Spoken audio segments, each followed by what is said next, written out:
Swiss Institution of India and the Association of Plasma Science.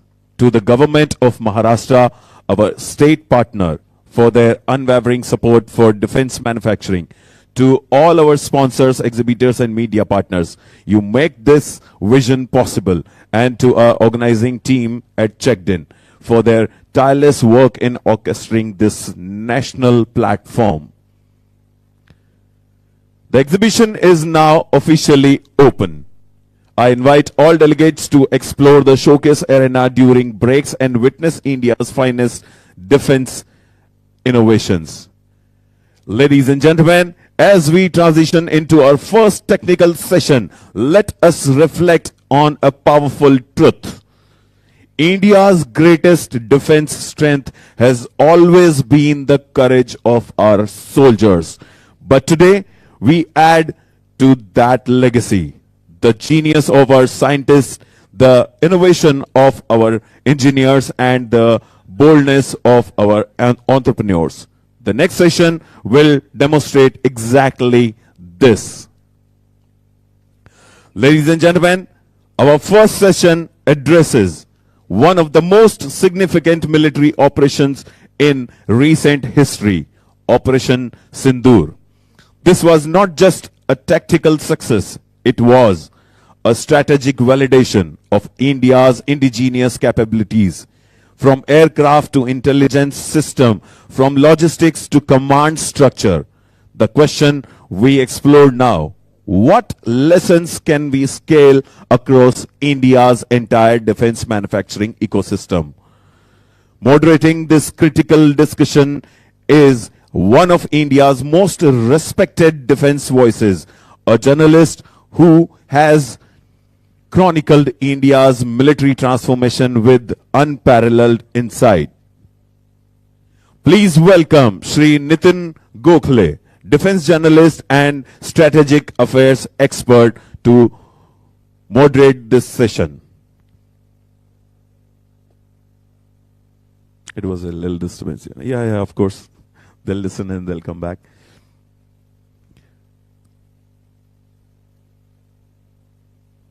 Meanwhile, I'll just talk about Mr. Nitin Gokhale. Nitin Gokhale is one of South Asia's leading strategic analysts.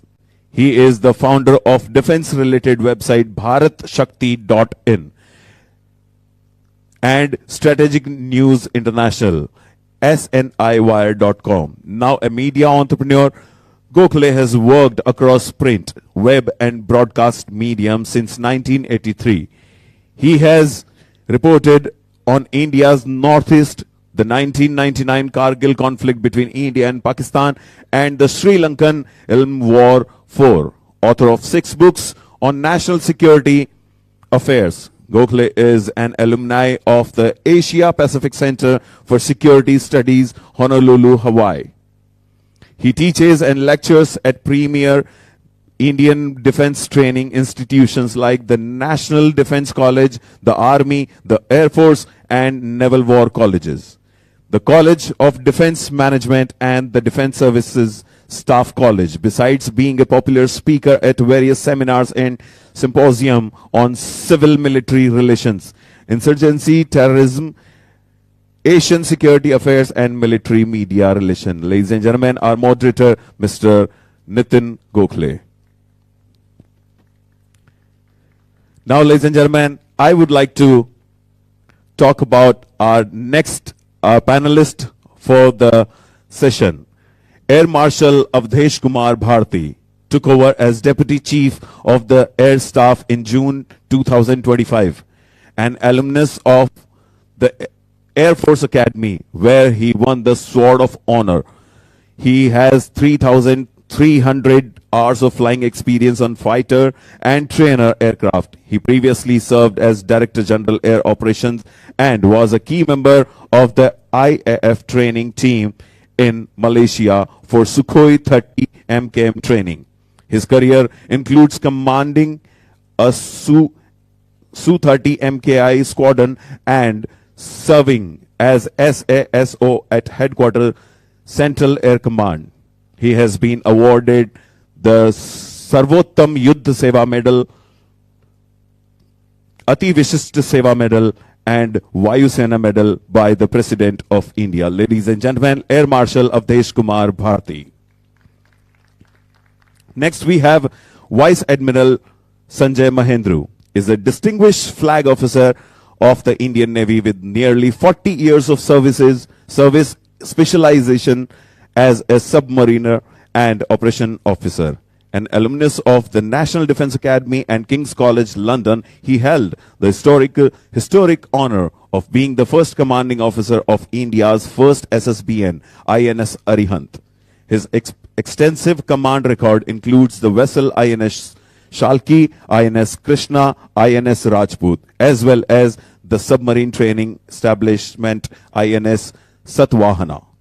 His senior flag appointments included Flag Officer Submarines, Flag Officer Commanding Maharashtra Naval Area, and Deputy Chief of the Naval Staff. He has been decorated with the Param Vishishta Seva Medal, Ati Vishishta Seva Medal, and Nausena Medal. Ladies and gentlemen, Vice Admiral Sanjay Mahendru. And last but not the least, we have Lieutenant General Ajay Singh, superannuated in 2023 as the 16th Commander-in-Chief of the Andaman and Nicobar Command. A fifth-generation Armored Corps officer, he held a PhD and authored the Army Land Warfare Doctrine 2018. He served in key operations including Kargil and Siachen and held roles such as Director General Military Training, a recipient of PVSM and Ati Vishishta Seva Medal. He has been commanded by the Army Chief 8 times. Currently, he serves as an independent director with DLF Limited and is a member of the USI Executive Council. Ladies and gentlemen, now let's proceed for the next session, which is called Atmanirbhar Bharat, takeaways from Operation Sindoor. Gentlemen, dice is all yours. Thank you. Thank you for that round of introductions for everyone. I'm aware that we are running slightly behind schedule, but I suppose with three stalwarts here and also the background of Operation Sindoor and the takeaways from there, I think we need to spend enough time to understand what are the takeaways from there. The session is called Initiatives for Atmanirbhar Bharat, Takeaways from Operation Sindoor. Operation Sindoor is going to complete 1 year in less than 3 months.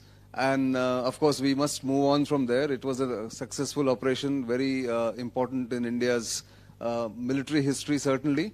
But the challenge doesn't end there, as we all should know, those of us who are more realist, that that was just probably a trailer. The bigger cinema or bigger full movie might come later, and we must be prepared for that. So, and that is why this session is extremely important. What are the challenges that lie ahead? Atmanirbharta, as I think Ms. Deepti Mohil Chawla mentioned and the previous speakers mentioned here, is a buzzword in the Ministry of Defence and across the three services. But we also need to look at the reality on the ground. How much of it is real, how much of it is rhetoric, how much of it is just sloganeering, because from Make in India in 2015 to Atmanirbharta has been more than a decade now. And I remember when I started my own portal in 2015 called Bharat Shakti, I was facing a lot of mockery from a lot of people that Bharat Shakti, why are you giving this name? Nobody's going to look at you because it is, first of all, an Indian name, and Indian defense could have been better. But we stuck to it. And in fact, our tagline, self-reliance and defense, was ahead of the curve, I would like to claim. That's because I personally believe that without your own ecosystem, military-industrial complex, a nation cannot be strong enough to withstand challenges as the country grows and grows in every aspect. So therefore, I think we are at an inflection point, and as highlighted there, we are certainly moving towards that particular stage where we can take off as a country, where we can become as much self-reliant as possible in defense. Not everything can be done in India, but therefore let us ask the practitioners, the users, and those who have actually written doctrines and authored some of the principles of war in the current context. So let me start with Air Marshal Avdesh Bharti, familiar face to all of you during Operation Sindoor, and his remarks during those press conferences, which are now legends in strategic communication with two of his counterparts from the Army and the Navy. So let me turn to you, Air Marshal Bharti. If you can give us some opening remarks for about 5 minutes. I'll go around the panel and then come back to start discussion on how we are looking at Atmanirbharta and what are the lessons from Op Sindoor which we should incorporate in the journey forward as we, as a nation, look at the military-industrial complex becoming more and more self-reliant for the use of the armed forces. Over to you. Yes. Sure. Your choice. Yeah.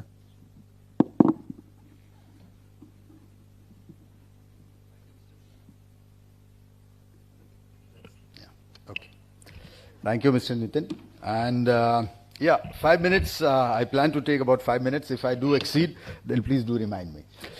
Okay. So invited guests here, members of the strategic and scientific community, scholars, organizers, ladies and gentlemen, a very good morning to you. First of all, I would like to thank Bharat Defence Tech here for calling me and giving me the stage and sharing the stage with such an elite panel. It really is an honor for me, so thank you for that. And compliments to the organizers. I know for once I'm not feeling intimidated by the strength of the audience. It's a controlled audience out here, so I'm a little more comfortable. I would like to compliment the organizers for selecting a very contemporary theme, which is innovating India's defense. Okay, innovate, indigenize, and become Atmanirbhar. That is the way ahead, and we have been hearing about it. Okay, not only today, not only in the opening session. Okay, we have been hearing about it as Mr. Nitin put it forward for the last decade. So I'll try and bring out as to what are we looking at when we talk of Atmanirbharta, but a little later. And the fact that we need Atmanirbharta in defense is a given. I'm sure all of us understand it, and the entire ecosystem is fully seized of this requirement. And we did not need an Operation Sindoor to remind us that the way forward is Atmanirbharta. The very fact that so many indigenous systems worked so beautifully and in harmony with our ecosystem, with our command and control systems, is a testimony to the fact that we were thinking of self-reliance, Atmanirbharta, much before Sindoor happened. The question that we need to answer now is which technologies to focus on when we talk of Atmanirbharta.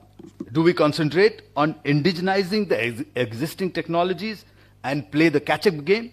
Or do we invest in future tech and leapfrog? The answer, ladies and gentlemen, is both.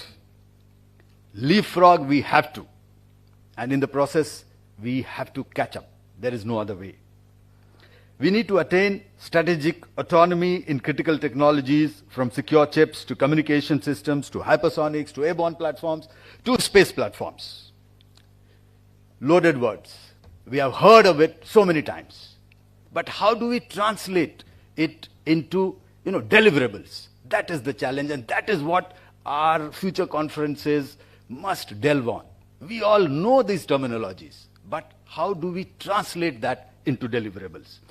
So allow me to elaborate on a few of them.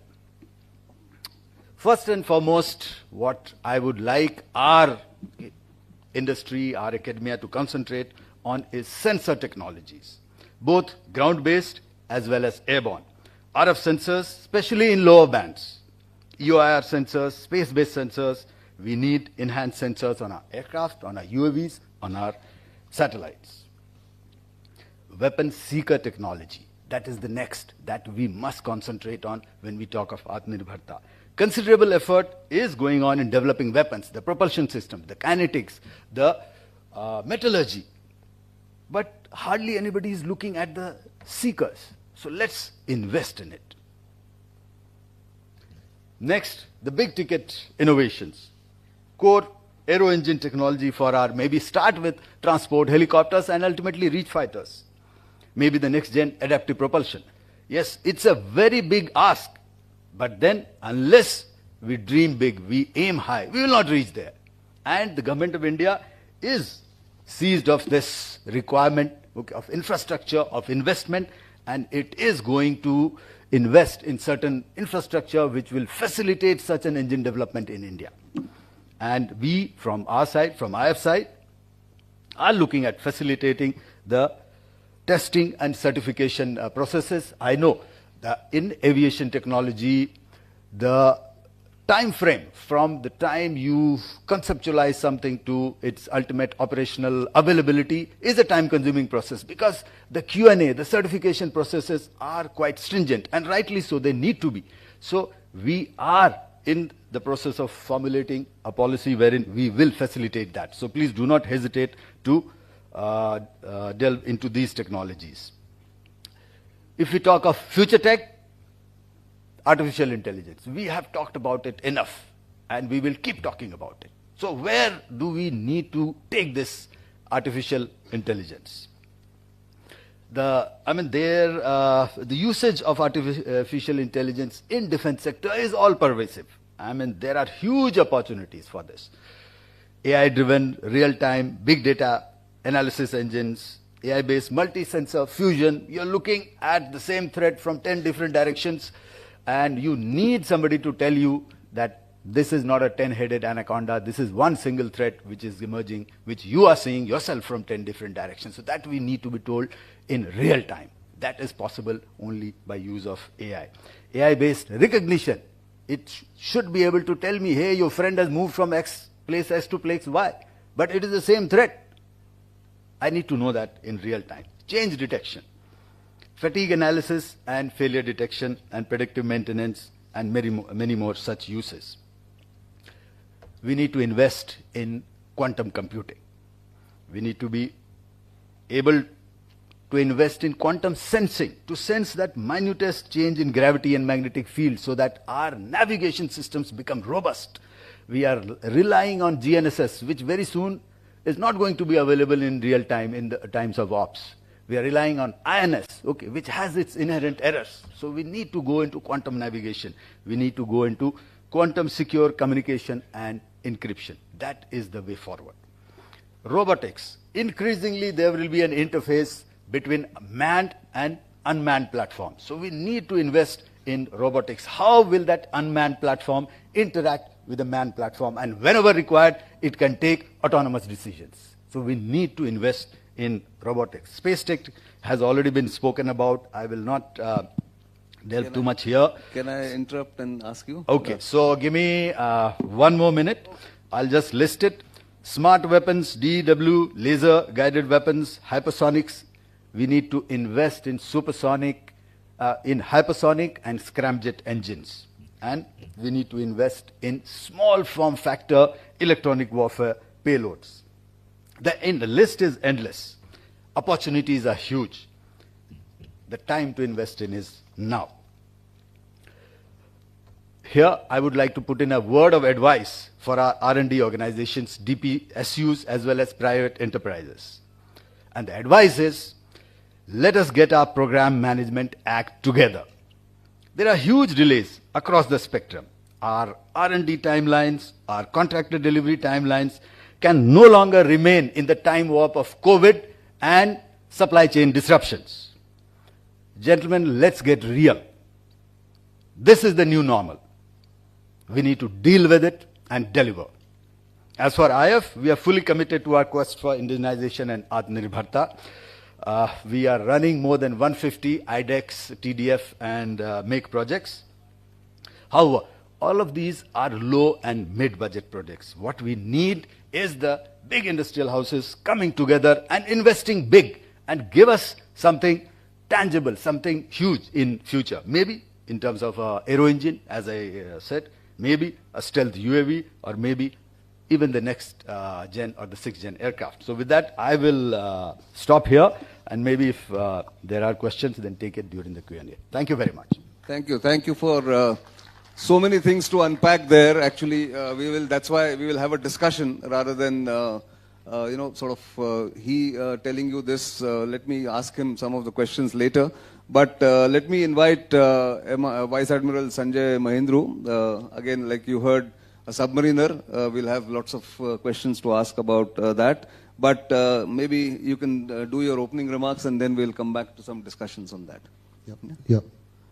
Thanks, Nitin. Thanks. And you will remember that I've asked for a few minutes more. Yes, okay, so yeah. I've given him 7 minutes. I'll give you 7 minutes yes, also. So yeah, so that's that. Outset, I'd like to thank, of course, the BDTS team, especially Admiral Mohit Gupta, good friend of mine, for having me here and for giving me the privilege of sharing the podium with such a distinguished set of panelists. Avdesh, being a former shipmate, I think I will take off from where he has, in the Navy we call a shipmate a person who served together. Maybe it's in a room, but we call it a ship. So don't get surprised as to how, DG Air Ops was me on a ship. That's besides. So I will just take off into what I want to say in two broad areas. One, of course, I will echo the sentiment that Nitin mentioned, that Sindoor was excellently executed with what we had, but we need to go ahead and look at what capabilities we need to build in a much more long-term view rather than sticking to what we did in those 7 to 9 days. And secondly, how do we bring about all the strategic autonomy we want to in the areas that Air Marshal Bharti very succinctly brought out, and many, many more. What do we do? The sentiment is there, the money is there, but I firmly believe that we need to sort out our organization, our structures, and that is what is going to give us results. Just sentiment and money is not enough. Coming first to the capabilities, I'll just put out 3 of them. The first capability which I think we need to really develop is satellite-based surveillance. We are really poor in that. We may have cleared cases, SBS3, which is about, I think, 2,000 or 27,000 crore project, supposed to start next year, 52 satellites finished by 2029. But we severely lack persistent surveillance capability, critical for any military operations today. That includes LEO, includes geostationary satellites, etc. Without that, we are groping in the dark. When we are doing this, we need to understand that the terrestrial surveillance is different from maritime surveillance. It is a different set of sensors, sweep widths, etc. that I need to develop in my AOR. That is very important. These satellites, to increase my situational awareness, have to be networked. It is no use having different inputs coming in from 52 different satellites to different people. If they are not networked and they are not real time, I'm again losing the picture. So high throughput satellites to allow me to network these inputs that I'm getting. It needn't be satellites, it could be also the terrestrial, marine, any kind of input I'm getting has to be networked together. But the networking can be done only if I have sufficient bandwidth available with me. Third, of course, is the availability of accurate and long-range ordnance. Now, I would think, or we would think, that this is something that has to do with ordnance, but I would go one step behind to say the accurate delivery of ordnance is not a function of the weapon itself, but it is a function of other capabilities that we have, largely the global satellite positioning system. We don't seem to have our own global satellite system. We've been talking about NAVIC for many years, but we are totally dependent on GPS, GLONASS, what you may have. This is not good enough at all. Tomorrow, if it's going to be spoofed or denied, we are going to be really asking for trouble. So our NAVIC has to be brought back online with an increased footprint to cover our entire AOR. Now coming to strategic autonomy per se, and like I mentioned, we've heard the previous session speakers to say that we want to do this, these are the areas we want and we will do it. But the problem to my mind is that we have to understand first the nature of defense industry and defense technology. When we talk from the armed forces point of view, we are users and operators. We talk of equipment. We ask DRDO to create equipment. And therein starts the problem. Once you ask DRDO to create equipment, they get into product development. DRDO, to my mind, and before that I'll just go back to say, technology I think we should understand in 3 different levels. First being base technology. That means cutting edge technology which is going to make products 10 years later. That is cutting edge technology. Then there is applied technology which applies the existing technology or the technology which is on the verge of realization into products. And the third or the lowest level is product development. That means I am creating products for a certain use. The problem is when we start speaking to DRDO on product development, and we've been doing it for decades. I mean, we've been in projects like ATV for decades. We go to them for a product. They forget everything about future technology. They start developing products. Not only do they develop products, they meet our SQRs, do the trials, and once the trials are complete is when we transfer that product to a DPSU or to a partner, an industry partner. Too late. What has that done? Your bandwidth of DRDO, which is supposed to be doing cutting edge future technology or base technology development, is taken up by product development. And therefore we can never catch up. We will never catch up because the armed forces need the product of today, and we are going to ask them to develop that product of today. So how do we then overcome this problem? How do we make sure the conversation has to take place at a different level? We have to ask DRDO as the armed forces, as the services for technologies. Now DRDO has this year got I think 17,000 odd crores for R&D, and last year they have created what they call Defense Industry Academic Centers of Excellence. I think 15 of them with 75 areas identified as priority areas, about 400 technical categories of which what Marshal Bharati mentioned covered, and about 1,300 tech development tasks. Now that has been done. But the problem is we are still going to them asking them for products. This has to finish. We have to go to them asking for technology. They are to create technology. The technology, not the product, not a build to design or a build to spec thing, has to be transferred to DPSUs and to private industry. In the previous example till we are doing now, private industry and academia are silent, mute spectators. They are not participating in anything. Private industry is waiting for that product to be given to them, and they will make it as per the design.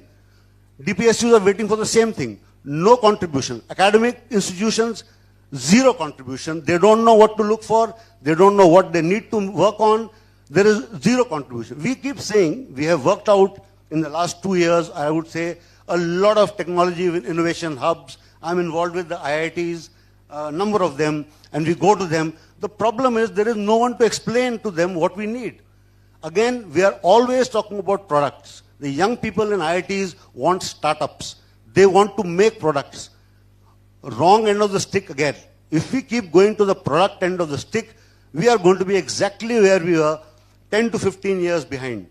Private industry doesn't want to invest in R&D at all. Forget R&D, just the D. Even if there is a very, very clear understanding that this development or this technology is required, there is no desire to invest any money till an RFP or an RFI is out. RFP, RFI gives me 3 to 6 months. You cannot develop technology in 3 to 6 months. You can at best identify a foreign OEM who has the technology and enter into an MOU with him. And we will remain there. So the cycle of conversation has to be kind of broken. Another thing we need to understand, another minute. Another minute, absolutely. Thanks.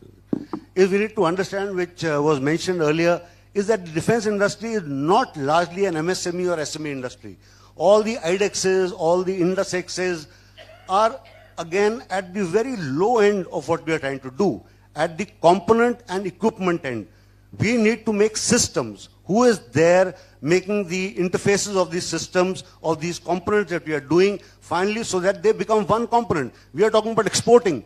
Who is exporting what? I mean, you can export a component. Where is the system? No one is developing a system. World over, the defense industry is an aggregation industry. For every equipment that we want, for every system that we want, there are just 3 to 4 people, either in the south or in the north, and that's it. You cannot have open tender price realization every time you want to procure something. That's all I want to say. It is basically a game of procedures. It is a game of sorting our processes correct.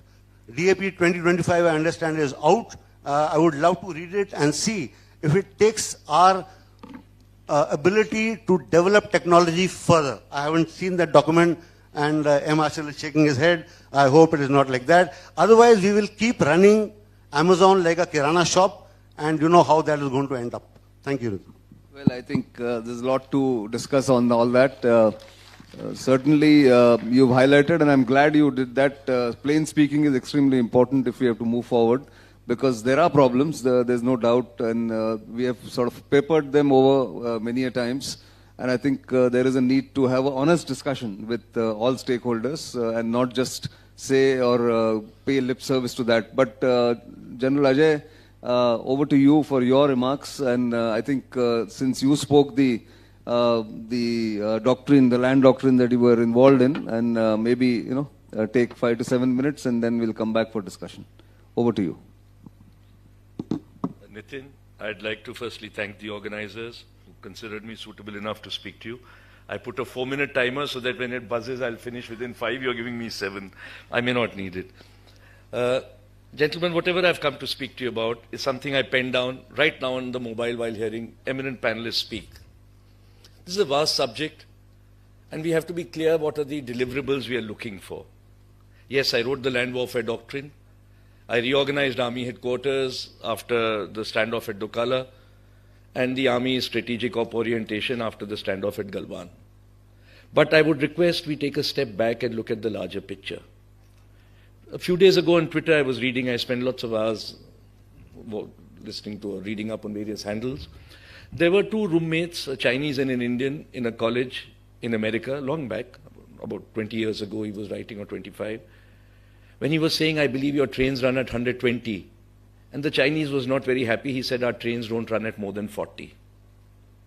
And in 20 years, we've seen what the difference has come. And I was just Googling, the learning which came into the PLA in 2002, when we were having our Parakram, short of our Parakram standoff soon after Op Vijay, has been succeeded by the Fujian, which has got the Katobar as well as the Mols. So from a training ship, which was a bit of a wreck, towed from Ukraine to the Dalian workshop, they've gone a long way. And some wonderful points have been brought out by the panelists. I would like to say we must look at 3 larger things: production, technology, and standards.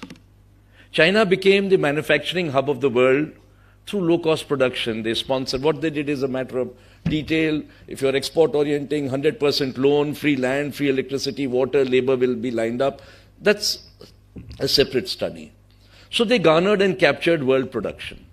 7-Eleven shelves in America will go dry if you try to put more tariffs on them, and everyone knows that. Technology. How did they wipe out Canadian Novotel? That's a study by itself. They had no technology. But the starting was making switches by investing in Novotel, getting their technology, and then getting IBM to teach them processes. And when they got processes in place and they had manufacturing capacities, then they convinced the West to shift manufacturing to lower cost China. So they captured it. And today the race is beyond technology. The third pillar of what I was speaking of was technology. But the race today is in standards. for the next technology. If we keep looking that they've got this, it's like the stock market. Ye share chal raha hai, ye khareed lo. You are behind the loop of algos. You are the person who's holding the stick when the algos have already exited. So we have to look at what are the next which we want. Some wonderful points already brought out in this regard. I don't know how many of you have read it. I think 1987, when I was doing my ORSA specialization, there were no computers in 87. And in the Second World War, at the Battle of Britain, the Air Battle of Britain, there were definitely no computers. But someone called, an Air Force officer called F.W. Lancaster, predicted the outcome of the Battle of Britain, and his higher order equations are the basis of wargaming today, computer-based or supercomputer-based. And he said, I don't know all this, but the outcome remains the same. Between two sides of technical parity, every day of battle, the tide will turn in favor of greater quantity rather than quality. On our long land borders, boots are important, boots on ground are important. Let us not fall into that misnomer. If we have very good technology, we will save. It's not a zero-sum equation. And for those who tend to get seduced by this, please think back to the Battle of Britain and F.W. Lancaster. Platforms are important. Look at the American and the Chinese race on naval platforms in the ocean. So platforms do count for something. If you put all your eggs in one basket like the Americans did and that aircraft carrier gets sunk because suddenly Iraq in a war game decided to fire all 300 missiles which they had on one aircraft carrier and saturated their defenses. Those are innovative ways. And I would like to say Atmanirbharta to this extent is very important, but not in the manner Admiral Mahendru brought out of copying something. Half are startups.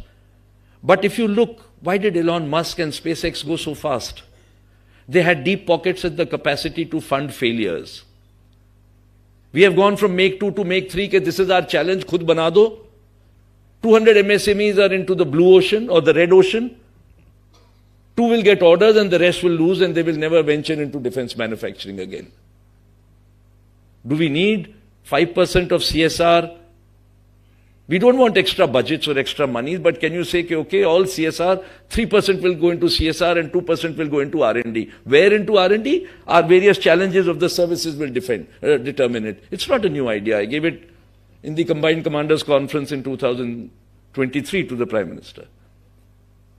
We have to think innovative. I've attended some seminars on AI or this computing or quantum computing. This is very well. Who's going to fund it? Who's going to fund the failure, 10 failures before you get that one success? Because the person funding it is not getting assured money from the government at the end of failures. So I'd leave it with 3 points. I think this 4-minute alarm is buzzing. So I think I'll finish in the next 1 minute. Identify which the services have done, the challenges. But I would like to leave it to you. Are we talking about the standards we have to set or what an adversary or worldwide people or technologies have taken us today? If we are doing that, then we are like the trader who's just trading on today's news and not catching up with the algos who've already exited the market. So R&D, yes. I gave another example to the chairman DRDO. He was not very happy. I still remember 1st April 23. I said, sir, Agnipath is very good. But our scientists also must have Agnipath entry. It's not a government job. You start and retire scientist G or H. Technology and research is cutting edge, and if you cannot keep up, you ship out. So naturally there was resistance. I said, I have one rebuttal and I would like to say, aankadon ki baat nahi hai. Aap 95% retention rakhiye. But at least have the sword of dismissal on 5% of the people to get them to perform. It doesn't apply. I mean, I just gave an example of DRDO. It should happen to every sector. The attitude should not be sarkari naukri. It is perform or perish. So the first one was the challenge, which has been identified. Second is the R&D aspects and remaining ahead of future by funding it. And the last point I'd like to make is, are we procuring platforms or are we procuring capabilities? Because when I was asked to come and speak, one of those things was about if an enemy has got or a possible adversary has got certain response timings, how did we, what was the OODA loop all about? About turning within the decision radius of an adversary who had a better aircraft or a better airframe. But you had a tighter turning radius. And this is all about your decision cycles. If you're going to keep waiting for orders from above, because you are working in silos and integrating at the top, it doesn't happen. I mean, I'm mentioning it because I was sent by General Rawat to an integrated theatre command. General Rajeshwar has also been there. We understand when everything is already there in one headquarters, how much faster your decision timelines are. And it's correlated to capability. If I'm procuring platforms to see up now, what can I do with this platform? It may not be the most optimal use of our limited resources. We are a growing country, growing economy. Heavy is the head which wears the crown. Let that commander on ground be held accountable, which was what that study was, to align accountability and authority in the Army Headquarters reorg. Let him be accountable for his deliverables and then equip him with, ask him what he wants, rather than individually getting platforms and saying how can we integrate them at the highest level. So I'll leave you with this thought. Thank you. Thank you very much. I think that gives me an opening to open up this discussion. But let me just, because Admiral Mahendru mentioned that the new DAP, which is on a draft form, has not been studied in detail, of course, because it has just been put up about a week ago, or less than a week ago. So some highlights that, because I did study, that's my job, and I did interview the Defense Secretary mostly on the highlights of the Defense Acquisition Procedure. So some of them, IDEX projects, MAKE projects have been updated with spiral development and 5 years of assured orders to the small players or the innovators. Services to choose the mode of quality assurance trials for faster procurement cycle. I think that's been one of our banes. Involving subject experts in the finalization of SQRs, which is also has been a complaint of the industry, that sometimes the SQRs are impractical. And ab initio single vendor allowed in the by IDDM category for TRL 6 to 9 equipment, the technology readiness level. And two-stage trials have been introduced. Fast-track procedures will become institutionalized rather than becoming EP, emergency procurement. And compensation to all vendors in trials, those who don't get the orders, but they get shortlisted. I think that's a huge thing for small players. And finally, I mean, there are several other things, but most importantly, I think what for me the takeaway has been from being technology transfer oriented policy, we are going to have we're going to encourage, the government's policy is going to encourage ownership of IP, and indigenous content is going to go up to about 60% rather than 50 and below. So I think there is some policy intervention which is positive, but certainly just policy intervention doesn't help. Of course, funds have also been made available. 24% capital acquisition budget has been increased, primarily for the Air Force, I was told, because there are big ticket items to be bought. But let me start with General Ajay, because he spoke about these three takeaways from there. The problem has always been the mismatch between intent and delivery, both for the users and for the industry in India, because everyone was risk averse. R&D, Admiral Mahendru spoke about, Marshal Bharti also spoke about how we need to look at future technologies, but how do you balance between future technologies and the current technologies to be used? So, General Ajay, your thoughts on what should be the way forward as far as matching the intent and the delivery is concerned from the industry and as well from the users also. Nitin, I've said it often enough. While in service, we have to balance our books. There are wish lists which we keep reading periodically. People articulate it, they write about it. If those wish lists are what we keep progressing on, then we will end up with a little bit of everything and very little of what we want or the way we want it to go. So someone has to balance what is the end state we have, keeping what we have in mind, it can be a multiple or whatever, and yet remain abreast of the technologies which can ensure, if not deterrence, at least dissuasion. We would not look twice at an adversary who doesn't have deterrent or dissuasive capability. And it is not only in the nuclear domain. There are many operations below that. So staying ahead of technologies which have already been identified by eminent panelists here and elsewhere is very important. But being able to make sure that there is no halo effect of one technology where all your eggs go into one basket. Everything has to be progressed simultaneously. And like a conductor in a music orchestra, someone has to be held accountable to see, all right, this is how you mix it. That's what my thought. Sure. No, I think that's one way of looking at it, definitely. Marshal Bharti, since the topic is also about takeaways from Operation Sindoor, and you spoke about some of the indigenous equipment really performing very well, delivering what they were expected to. But my sense is also that many of them also failed. And, I think, is that a takeaway for you when you look back? I mean, let's look at success, of course, everyone knows about. But we learn from failures, right? Can you highlight some of these issues that were faced by some of the indigenous platforms and what learnings from there? I think we have spoken about it. So any opportunity for kinetic action is a learning experience for both the sides. All right. And I don't think we can have a public discourse on that. All right. But suffice to say that whatever were the indigenous systems, we have talked about it. Okay, I've just alluded to in this, but we have talked about it at length in the past. So they have worked well. But of the scope for improvement, the scope for learning, and thereafter refining your TTPs, refining your SOPs already is always there. And it's a good opportunity, not only for us, for the adversary also, to get to know the other side and assess as to where we are, and thereafter build on it so that next time you stay ahead of his decision cycle. So to exactly pinpoint as to did we go wrong, okay, I will not like to comment on that. Nobody is perfect, okay, but we were quite satisfied with where we were, and we were quite satisfied with where we had our adversary.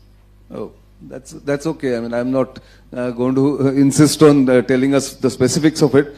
But Admiral Mahendru, since you have looked at and have been associated with the ATV project, the strategic platform, the submarines, and also commanded the first SSBN, what are the learnings from that kind of spiral development? Without going into the specifics, certainly, but that's one of the success stories which is not obviously not talked about very openly.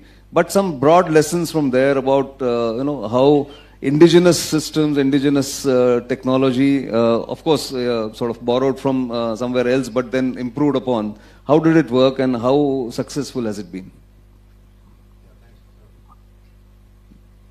Thanks, Nathan. I mean, great question. Certainly, I think the ATV program has been a success story of great magnitude. And I'm of the opinion that we must come out more and speak about it, because we're still caught in the period of secrecy when we had denied the existence of such a project. Yeah. I feel now is a time when we need to really come up and say that it was a success and why it was a success. Correct. One, we were very clear in what we wanted to achieve. I mean, there was a directive, there was sufficient manpower, and we were using DRDO financial procedures. We were not using Defense Ministry financial. That is one big difference. Now, what that allows you to do is, one, it allows you to absorb technology. We were talking about large-scale design, development, and absorption of technology. And that is the last one, is something we are failing at regularly. We don't understand how to absorb technology. So if we were making something, we were making it at one stage. The first boat was getting made, but parallelly, we were indigenizing everything. Indigenizing, I think, is become a jugadu word. I would call it in-country production. There is no shortcuts, no innovation involved in it. It was hardcore engineering. Yeah. And that is where we very gradually, from the first boat to the second boat to the third boat, there are different technologies in which we have strength, technologies in which did not have strength. The technologies in which we had strength, We took it up in the second boat itself. It created delays, no doubt. We learned, we made mistakes. By the time we reached the third boat, we had gone to the next level and the next level. What helped in what I mentioned, the DRDO method of development, it allows you through an agency which is there called DMD, you'll be aware of it, it's available on open source. It allows equipment development. So you task, I want to get this pump with this capacity made. I lay down the broad SQRs of the capacities. I mean, I don't have to say length, breadth, etc. But sure, this is what I want, this is the electric input I have, this is the capacity I want. And this is the kind of MTBF which I want to, establish. I can take 2 or 3 people, develop with them for 5 years. Like exactly you said, which is coming in DAP now, we were doing it in late 90s, is choose 1 or 2 out of those 3 and then keep funding them till the end, till the trials are over, and at some stage kept 2 of them going till the very end because we were not very clear. Things like vibration, things like EMI, EMC come out in the very end. You do not come to know. All the physical trials may be okay, but in a closed submarine environment, one stray frequency can kill you. And so you have to keep 2 of them going. You are allowed to do that. And that is the way ahead. That has to be the. And we have seen people who have come out from small sheds, smaller than this stage, into big factories over those 15 years. And that is the kind of hand-holding which has been done. Very focused, very clear, and I won't say throwing money, and they are now paying great dividends. When we go in for our next boats, our bigger boats, our SSNs, you will see we'll be able to do it with so much ease. That is going to be the biggest advantage. That's the strength of, and that's the real self-reliance really of technology and otherwise. General Ajay, there is a thought that has come up once in a while about choosing or creating champions in different segments, land, sea and air. Take private sector and tell them that, look, you do this, this is your strength. This is your technology absorption capability, and please develop these platforms or help the services to get these platforms quickly. Is there a case to do that? Because not going to the Second World War example, which is often quoted about, there's a book called Freedom's Forge, where all the automobile industries came in and did all those aircraft and submarines and ships for the Americans. But is there a case to choose champions or create champions or develop champions for every segment, land, air and sea? I couldn't agree with you more, Nitin. This has been articulated often. We've heard service representatives say what services essentially need. They've identified it through the various challenges. But if for manufacture, you go back to that old route of the government manufacture, it may not be the best option. We've read in the newspapers about new aircraft production going to some. So these erstwhile Navratnas, if you can create it in the private sector, you will have always greater nimble agility in being able to draw the best talent, like in the Navy VESI model. I've often quoted it. The Navy has been well ahead in many of these aspects. And I speak from an integrated perspective. I mean, I worked with the Navy, Air Force, Coast Guard and the Army for 2 years. They've always done this hand-holding and development. And in VESI, they've got at any time about 300 young people from academia who come in, work for a few years, develop technologies and then go out. So this all can be done in an institutional manner through exactly what you've identified. Yeah, I think that's the way forward, because unless, okay, it's an overused word now, all of nation approach, all of industry approach, but it has to be a combination of everything, private sector, public sector, user perspective, and of course defense R&D, both in the private and public sector. I think we have time for maybe a set of 3 questions, if there are questions in the audience. Otherwise, I'll ask the questions, but it's open to the audience now for a set of 3 questions. There is a young man there, I can see. Maybe there's nobody else. There's one more here. Wait, I have to go back there. I'll come to you, number 2. And any other 3? Smita Purushottam here. So these 3 will take in one go, and then, and if it's directed to a particular panelist, please mention it. Otherwise, we'll keep it open for the panel. Yeah, let's start with the young man there. Can a mic be reached to him? Can someone reach a mic to him? There at the back. Can someone give a mic? Yeah.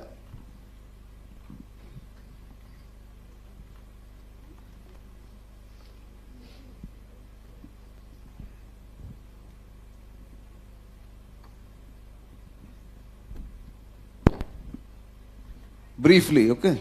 Brief question. Good afternoon, everyone. So my question is especially to Identify yourself, please. Okay. My name is Harshal Jain, and I am a student in studying in Bennett University.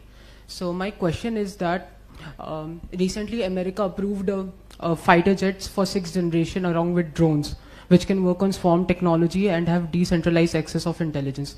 So what kind of deliverables are the Army, Air Force, or the Navy looking to counter those technologies? Because these technologies can will be inducted in the US Air Force by 2030. So what we are looking for? Okay, I got that. The question, the gentleman here, I'll ask you to answer that, but yeah. Please reach the mic here. Please get the mic here. Quickly, please. And another mic here to the lady here. After that, we'll have to do 3 questions now. Yeah. Good morning. I'm Colonel Anand here. I was heading the Aerospace System Division in the Ministry of Defence till a year back. So my point is a comment, and maybe Air Marshal Bharati, since he's serving, could tell us the latest update. I had posed this question to Secretary DRDO 2 months back at the MPIDSA conclave. You know, when the reform of the DRDO was happening, we're talking of DEF Tech. Okay, so when the paper came to us in the MOD, we talked of a Defence Technology Council being headed by the Honorable Prime Minister. And when I read that document, we didn't have the DST, Secretary DST, and the space as part of it, so we recommended that. So I don't know what is the status, if Air Marshal Bharati could tell us, because that is one point thing. If you have the DEF Tech Council coming up under the Honorable Prime Minister, whatever Admiral Mahindru has talked of, and if you get DST and space as part of this, because civilian and military tech is dual used, I think that's the thing which is the game changer, which can only do something this. That's a comment or question, both. Anyway. It's a comment and a status update if Air Marshal Bharati can tell us something. Okay, if he has one, he'll give you. Yeah. But the mic here, please, now. To the lady, Ambassador Smita. Please bring the mic here.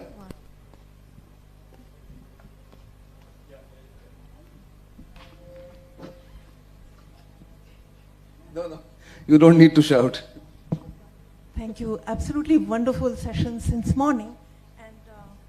Is it working? Yes. Really, it's been very educational, and it's a privilege to hear all of you. I was just wondering, everyone's talking about Atmanirbhar Bharat, and there has been a spate of defense imports recently. So where are we really there? You know, I mean, what is happening with our procurement system? China and the United States have used procurement to grow their defense industrial ecosystems. Not one speaker has spoken about this issue, you know, the contradiction between this. So I would really like to ask, especially Vice Admiral Sanjay Mahindru, because you've talked about the successes in the naval ecosystem, and we know the Navy is far ahead of all the other arms of the armed forces in indigenization. I've actually been to Vessi many years ago, and I've seen the wonderful things going on there. So what are the areas that you would like to focus on and give recommendations to the government? Sure. Thank you. Can I ask you to start with the, first question, of course, by the student there. Okay. Sorry I didn't get your name, but I got it that you are from Bennett University. All right. So what you are asking is what are our strategies against 6th gen technologies, if I got the question right. So firstly, twofold. One is we need to be on the offensive ourselves. So we also need to get those 6th gen technologies. We are working on various frameworks are there. Okay. And as I said, we need to leapfrog with future tech. 6th gen is a future tech. And we are working internally as also with our partners to get that technology. That is one. But we also need to defend against that technology. So what are our options for defense? As you are aware, 6th gen technologies is more of network, okay, and communications. So firstly, we need to identify, we need to see them. So we are working on technologies which will enable us to know that those stealth platforms, those networked swarms are being employed against us. So there are various radars, there are various other techniques which we need to build on. Our local industry is also working on that, VHF radars being one of them, passive surveillance systems being yet another. So we're working on those technologies, and once we know their presence, then we need to counter them by various means. When I talked of electronic warfare equipment, small form factor equipment, that is one of the uses that we will put it into use, jam their communication systems and the communication protocols. So those are the aspects that we are looking at. We are fully aware that such a threat could emanate or would emanate in future, and we are looking at it. Second, the question from here, Defence Tech Council, sir. I think it is a takeaway or one of the recommendations from Raghavan Committee report. We are still working on it. When I say we, the DRDO is still working on it. They have come out with certain, certain reorganization ideas which is under discussion. There are certain points which we have certain observations which services have given, but it really has not taken off as yet. So that is the update. I think that's the update. But I think, Sanjay, if you can answer the ambassador's question. Thank you, ma'am. So I'll answer your question in two streams of thought. If I understood it correctly, you were asking about how procurement of equipment will lead to better Atmanirbharta in that. I think there are two ways of looking at it. One is when you enter into a contract, we do something of transfer of technology. We used to have offsets earlier. Now we made a transfer of technology, and we pay a large amount of money for that. I'll give a small simile of a farmer trying to sow a farm in a certain area. Before he decides what seeds to throw, he has to understand what kind of soil it is, how much of irrigation he has available, what is the market nearby, and how far is the produce going to go, and how much money can he invest. So these are important things. Similarly, for transfer of technology, when I'm doing it, I have to understand what is my level of technology, who is going to absorb that technology, and technology evaporates like water. It will evaporate. So if I send 4 of us go to get some technology outside, and we make that equipment for 5 years in India, if I don't have an order for the next 5 years, 4 of us have gone, that technology is gone. You cannot get too much out of books. Books are there and tomes are there, but you need people working with that, either with their brain or with their hands. We somehow, and I mentioned it very briefly as I spoke, we don't have a system for absorbing transfer of technology. That must largely go into academia and into the private industry. Why? I will answer again. Private industry prioritizes profit. So they will want to innovate it, to move it to the next level, improve it, the next version of that. He will want to export it. The DPSU has got no incentive to export it. He has got no incentive to innovate it. What the DRDO firm, DRDO lab gives him remains exactly like that till either of the armed forces goes back to them and say, actually listen, this is very antique. I mean, the others are using it in this size. I've got a chair size thing. Then they will say, okay, let's work on it again. And so it's a different project. It will likely not happen with private industry because he would like to be ahead of the curve. He wants to maximize his profits. So that is the problem. You cannot, to my mind, I don't have all the answers nor all the experience, through procurement, develop technology in your country. Firstly, the numbers aren't large enough mostly, unless you're talking about, when you're talking about large picture, large ticket items, and they are not spaced so regularly. You're not going, it's not like washing machines or, irons, where you're going to produce all of them all the time. You will take a system and then there's a gap for 10 years. Now that kind of thing is not available with us. We somehow haven't worked it out. And when China does it, it's a different matter altogether. They are buying the company. You buy the technology. Even then, MTU, they have failed. Submarine engines, MTU, they went and bought MTU in Germany. That's how they're making their yuan. They didn't have the technology. They could not make diesels for submarines. They went and bought MTU. But even so, there are problems. They are kind of stagnated. They have not moved at the rate at which they could have or should have. Absolutely. No, I think I'll just end it here. No, there's no time now for any more questions. I have to rush away to the airport. Therefore, I'm going to cut this out right now. The issue is, I think, just to answer a larger question, I think we are at a point where it has to leapfrog, as Marshal Bharti said. We have to look at systems which have to be faster. They are in tune with what is needed today.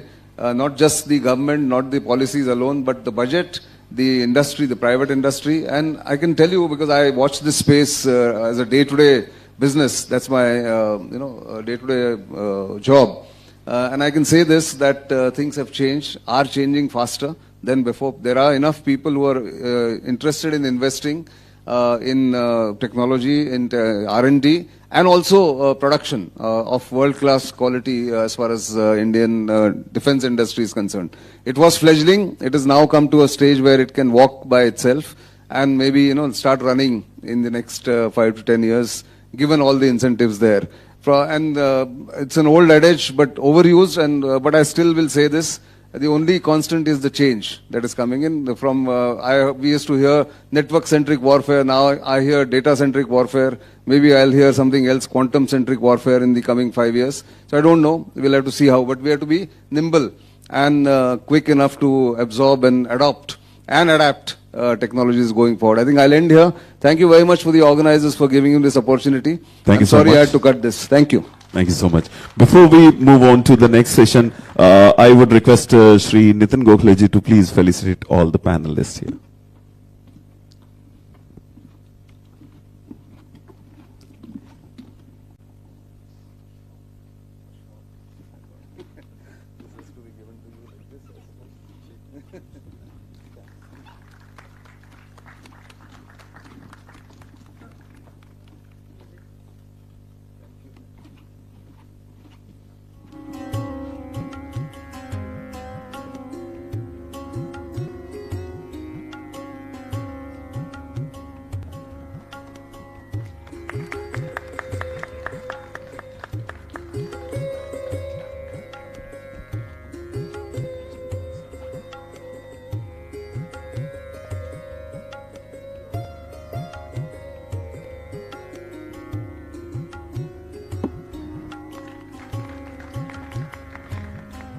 And now I request Air Marshal Bharti to please felicitate Shri Nitin Gokhaleji.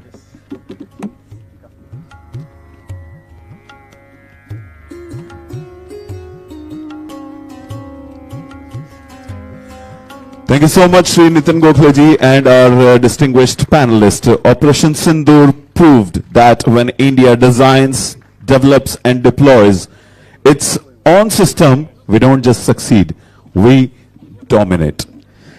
And that spirit, that Atmanirbhar spirit, will guide every conversation at this summit. We now move to a session that charts the roadmap ahead.